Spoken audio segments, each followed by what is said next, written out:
தமிழர்களின் ஒப்பற்ற தலைவர் கழகத் தலைவர் தளபதி அவர்களை வணங்குகிறேன். அண்ணன் துரைமுருகன், பாலு, நேரு அவர்களையும் வணங்கி, வருங்கால தமிழகம், வருங்காலத்தை வழிநடத்தக்கூடிய இளைஞரணி செயலாளர் உதயா அவர்கள் உள்ளிட்ட அனைவருக்கும் என்னுடைய வணக்கத்தை தெரிவித்துக் கொள்கின்றேன். விருது பெறவிருக்கிற அனைவருக்கும் என்னுடைய. தமிழகத்தினுடைய முதலமைச்சர் அண்ணன் மு.க. ஸ்டாலின் விருது முதலில் பெறுபவர் எஸ்.எஸ். பழனிமாணிக்கம்.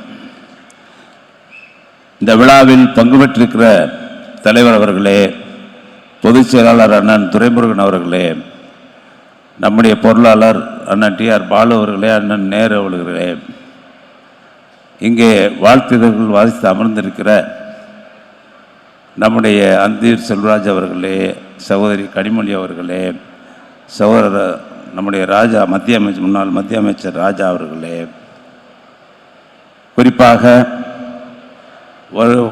வருங்காலத்தில் தமிழகத்தை வழிநடத்த இருக்கின்ற இளைஞரணியினுடைய செயலாளர் அருமை தம்பி உதயநிதி ஸ்டாலின் அவர்களே, இந்த பிரம்மாண்டமான விழாவை ஏற்பாடு செய்திருக்கின்ற மாவட்ட கழகத்தினுடைய செயலாளர் மாண்புமிகு நம்முடைய மா சுப்பிரமணியம் அவர்களே, வருகின்றிருக்கின்ற அமைச்சர் பெருமக்களே, அனைத்து பெருமக்களே, அனைவருக்கும் வணக்கத்தை தெரிவித்து இதை வாசித்தளிக்க விரும்புகிறேன்.